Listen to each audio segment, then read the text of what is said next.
Okay guys, mabilis ba masira yung TV mo? Bago pa lang pero sira na agad. Nasira yung backlight, nasira yung power supply. Meron akong tip na ibibigay. Normally sa atin yung mga TV natin, nagagamitan natin, isasaksak natin direkta sa ating outlet. So, ang mga TV ngayon is designed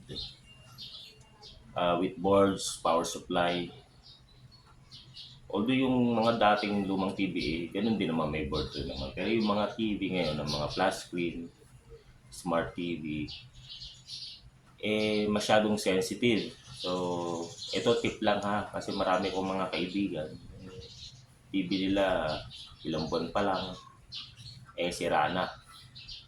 Tapos, bisan yung area daw nila, yung malimit patay buhay yung kuryente, power fluctuations, and then yung mga kulog kidlat, yung mga bagay na nakakasira kasi sa mga unit natin yan eh. TV, ref, inverter ref, or aircon, nakaka-apekto. So, bibigyan ko kayo ng tip.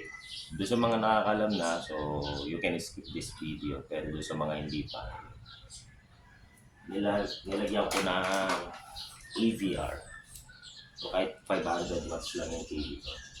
So, ito yung kagaya na, or EVR na kagaya na nilalagay sa mga, sa mga computer, sa laptop.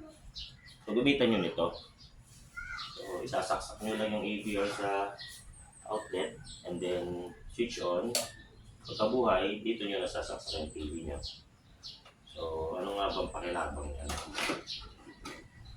Una sa lahat, ang pakinabang yan is kahit humina, lumakas yung pasok ng kuryente, from the word AVR, Automatic Voltage Regulator. So, meaning, ihina or lalakas yung kuryente, i-regulate niya.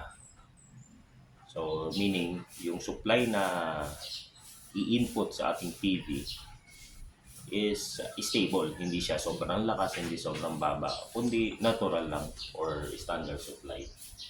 So,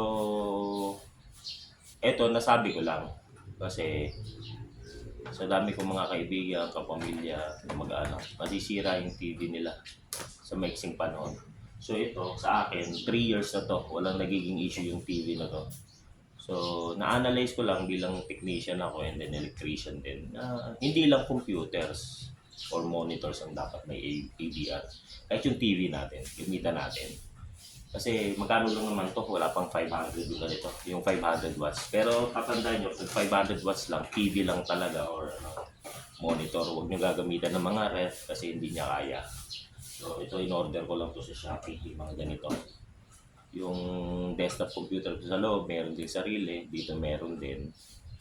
So, para tumiba yung mga TV nyo, kasi yung mga TV ngayon is madadaling masira sa totoong buhay lang. Kasi,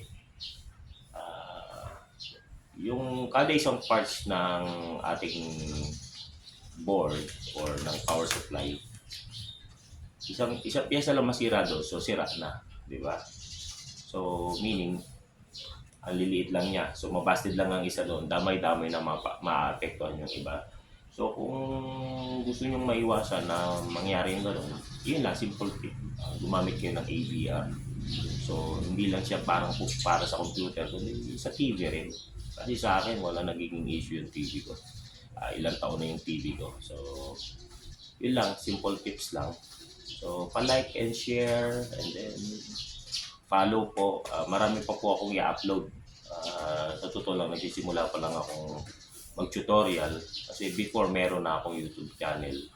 And then, in-stop ko kasi maubusan ako ng customer, di ba, pagka ituturo ko lahat. So ngayon, nakapag-decide na ako na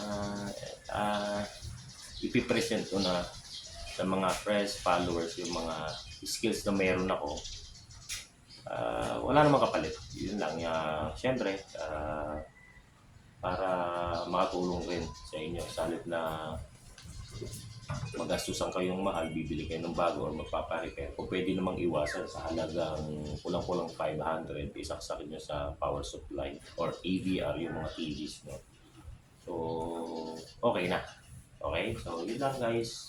Simple tip lang yung tinuturo ko sa inyo. Marami pa akong upload, promise. Follow, share, and like lang kayo dyan. Marami pa ako. Sa ref, expertise ko po yung ref. washing machine, aircon, electrician din po ako. Marami pa po akong ituturo sa inyo. Sumubaybay lang po kayo at mag-follow. No? Maraming salamat po. God bless you.